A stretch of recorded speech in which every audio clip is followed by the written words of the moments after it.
Jadi di sini ada bungkus kopi, kita bagi dua, terus kita potong, kumpulkan sebanyak-banyaknya.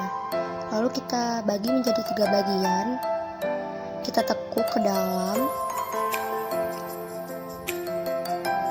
sampai yang tengahnya terbentuk bagus. Jadi seperti ini.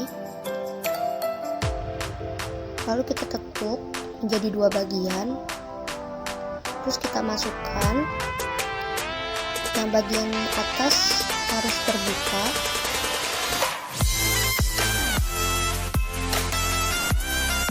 lalu dilanjutkan harus dari sebelah kanan. Kita sambungkan sampai 16 bungkus kopi. Di sini aku kasih klip supaya dia nggak lepas.